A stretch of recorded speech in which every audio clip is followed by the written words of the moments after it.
মুসলিম হয়েও আরেক মুসলিম দেশ আফগানিস্তানের বুকে ছুরি চালিয়েছে পাকিস্তান। সীমান্তের কাঁটাতারের ওপারে গর্জে উঠেছে কামান, আকাশ চিরে ছুটে যাচ্ছে যুদ্ধ বিমান, আর বিস্ফোরণের শব্দে মিলিয়ে গেছে কূটনীতির আলাপ। বহুদিনের সংঘাতের পর এবার কাবুলের বিরুদ্ধে প্রকাশ্য যুদ্ধ ঘোষণা করেছে ইসলামাবাদ। অভিযোগ পাল্টা অভিযোগ আর প্রতিশোধের ভাষায় তলানিতে গেছে দ্বিপাক্ষিক সম্পর্ক। যুদ্ধ ঘোষণার আনুষ্ঠানিক বার্তা পরিস্থিতিকে ঠেলে দিয়েছে এক অনিশ্চিত ভবিষ্যতের দিকে।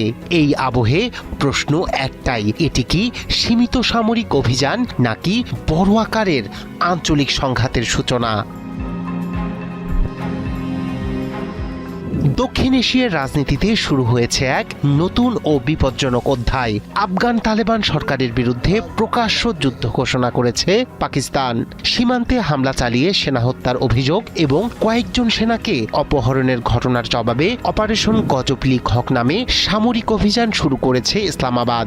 পাকিস্তানের দাবি, বিমান বাহিনীর অভিযানে ইতোমধ্যে নিহত হয়েছেন অন্তত 133 জন আফগান সেনা এবং আহত হয়েছেন প্রায় 2 শতাধিক। পাকিস্তানের প্রধানমন্ত্রী শাহবাজ শরীফের বিদেশি সংবাদ মাধ্যম বিষয়ক মুখপাত্র মোশাররফ জাইদি শুক্রবার ভোরে এক্সপোস্ট করে জানান, বৃহস্পতিবার দিবাগত রাত 3:45 থেকে এই অভিযান শুরু হয়। তার দাবি, রাজধানী কাবুল সহ পাকতিয়া ও কান্দাহার প্রদেশের একাধিক সামরিক স্থাপনা লক্ষ্য করে হামলা চালানো হয়েছে।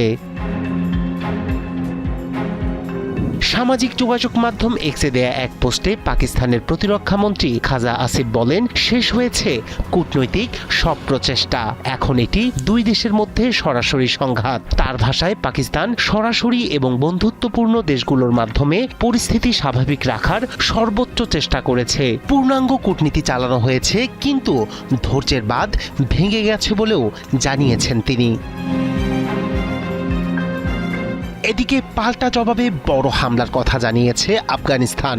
দেশটির পূর্বাঞ্চলীয় সামরিক কোরের মিডিয়া অফিস এক বিবৃতিতে জানিয়েছে, বৃহস্পতিবার রাত থেকেই শুরু হয়েছে তীব্র সংঘর্ষ। অন্যদিকে তালেবান কর্তৃপক্ষ বলছে, পাল্টা হামলায় নিহত হয়েছে অর্ধশতাধিক পাকিস্তানি সেনা এবং ধ্বংস করা হয়েছে সীমান্তের অসংখ্য চৌকি। তবে হতাহতের সংখ্যা নিয়ে 2 পক্ষের দাবির সত্যতা স্বাধীনভাবে নিশ্চিত করা যায়নি। নিজেদের অবস্থানকে আত্মরক্ষামূলক বলে দাবি করেছে উভয় পক্ষই। বিশ্লেষকদের মতে, সাম্প্রতিক মাসগুলোতে 2 দেশের সীমান্তে উত্তেজনা ক্রমেই বাড়ছিল।